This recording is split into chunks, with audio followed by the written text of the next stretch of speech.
Hi, I'm Adrienne Hill. And I'm Mr. Clifford, and welcome to Crash Course Economics. Today we're going to focus on macroeconomics and talk about economic systems and the nations that really like them. Wink, wink. Economic systems and the nations that really like them. Wink, wink. What does that even mean? I'm trying to come up with a spicy title for today's show. Okay, try this one on. How about economic systems and the nations that are attracted to them? No. Or when economic systems and nations hook up. I don't even know what to say. Stan, roll the intro.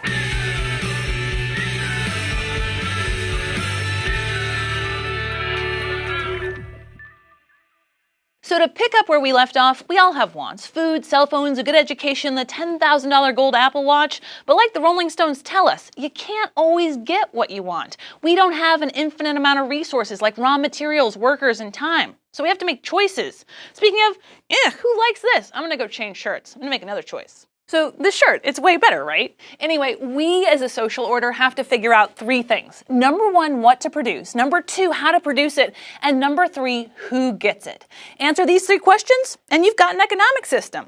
There's a ton of backstory here about the history and evolution of economic thought. We'll get to that in a future video. In today's video, we're going to chat about the world today. Let's take a look at two different economic systems, market economies and planned economies. It all comes down to who owns and controls the factors of production. These are the major inputs required to produce stuff, and Karl Marx classified them as land, labor, and capital. He even wrote a book about it, Das Kapital. In a planned economy, the government controls the factors of production, and it's easy to assume that's the same thing as communism or socialism, but that's not quite right. According to Karl Marx, the theory of communism may be summed up in the single sentence, abolition of private property.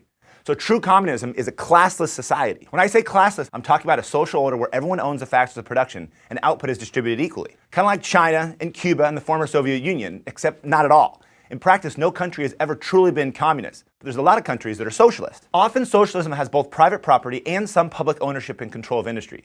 The goal is to meet specific collective objectives and to provide free and equal access to things like education and healthcare. In both communism and socialism, there is economic planning, and the government, usually in the form of some bureaucratic agency, helps decide what to produce, how to produce it, and who gets it. Now, if an economy is completely controlled by the government, down to the number of shoes that should be produced, that's called a command economy. On the other side of the spectrum, we have free market economies. In free market or capitalist economies, individuals own the factors of production, and the government keeps its nose out of the stuff and adopts a laissez-faire or hands-off approach to production, commerce, and trade.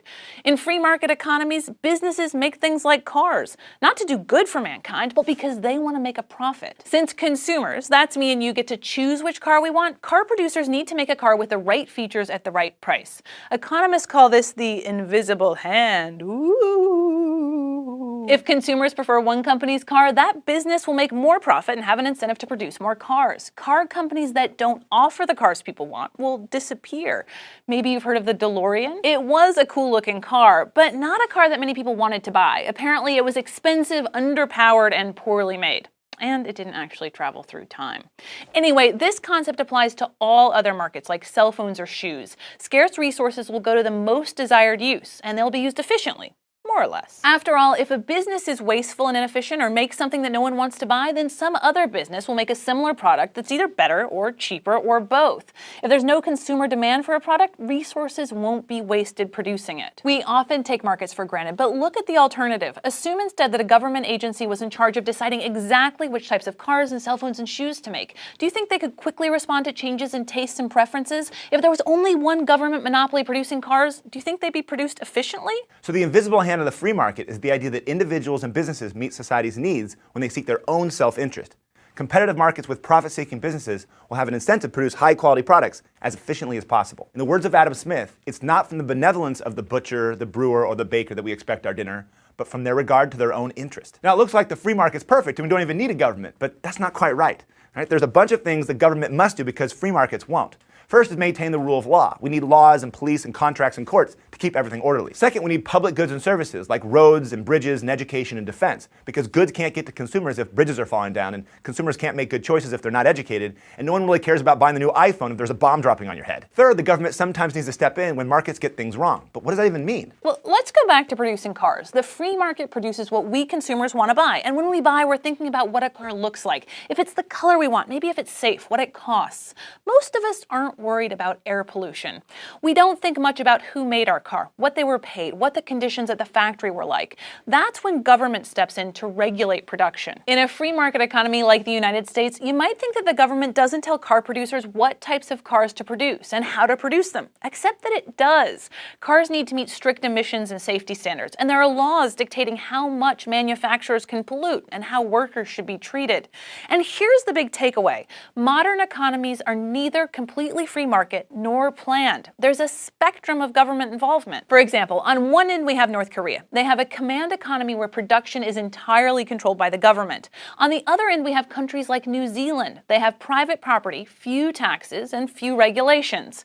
In the middle we have the rest of the world. So most modern economies are actually mixed economies with both free markets and government intervention. And a great way to explain a mixed economy is by looking at something called the circular flow model. Let's go to the thought bubble. A modern economy is made up of households, which are individuals like you and me, and businesses. Businesses sell goods and services to households in the product market. That's anywhere goods and services are bought and sold. The households need to pay for those goods and services, but where do they get the money? The households earn the money by selling their resources, like labor, to businesses. Now, this is done in the resource market. The businesses use the money they earn from selling products in the product market to pay for resources in the resource market. And households use the money they earned in the resource market to buy products in the product market. But there's another key player in the economy, the government.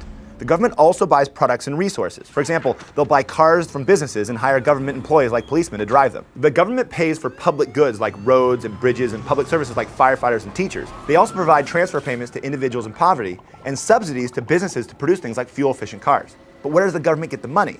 Well, you get some of it from taxing households and businesses, and you get some of it from borrowing. But we'll talk about that later. So basically that's it. That's the circular flow of products, resources, and money, and the interactions between businesses, individuals, and the government. Now, it gets more complex when you add in international trade and the financial sector, but for now, the simplified circular flow shows how the modern economy works. Thanks, Thought Bubble.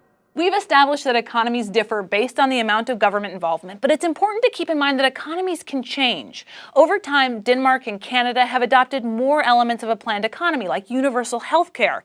China, on the other hand, has added more free market elements to its economy, and now has less government ownership and control of production. So communist China actually has a socialist market economy. But which type of economy is better? And how much should the government get involved? It's hard to find support for command economies outside North Korea. And maybe some nostalgic Cubans and Russians. Those who support socialism would point out Denmark's high standards of living and low income inequality, but free market enthusiasts might point out China's massive economic growth and growing middle class after backing away from central planning. Ultimately, the optimal amount of government involvement depends on your personal values. For example, what, if anything, do you think the government should do to help people in poverty? Do you think it's up to each individual to provide for themselves, come what may? Or do you think the government should step in as a safety net and help pay for food and health care? What if the person made choices that got them in financial trouble, like gambling, or made them sick, like smoking? Should society help then? Well, economists aren't really good at answering these types of questions. Sorry. It's not that they're heartless. It's just they don't operate in the realm of feelings. In the words of economist Thomas Sowell, there are no solutions, only trade-offs.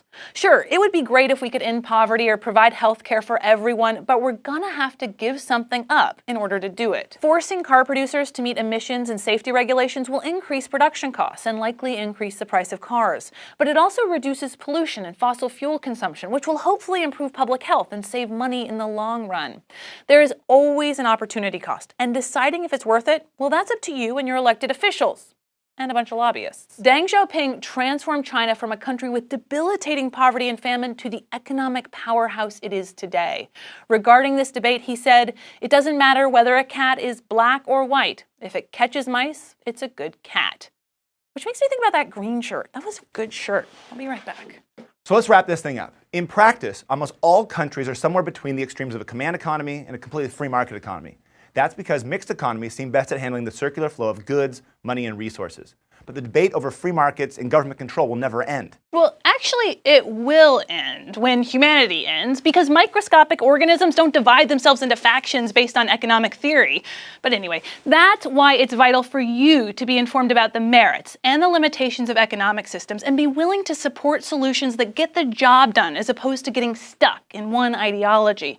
Economic theories and models can seem really great in the abstract, but when they're kicked out into the real world and actually have to govern the affairs of billions of people, it turns out that some flexibility is a very important thing. Thanks for watching. We'll see you next week. Crash Course is made with the help of all these nice people who definitely appreciate a spicy title, wink wink. And if you want to help keep Crash Course free for everyone forever, please consider subscribing over at Patreon. Patreon is a voluntary subscription service that allows you to pay whatever you want monthly and make Crash Course exist. Thanks for watching, and don't forget to be irrationally exuberant.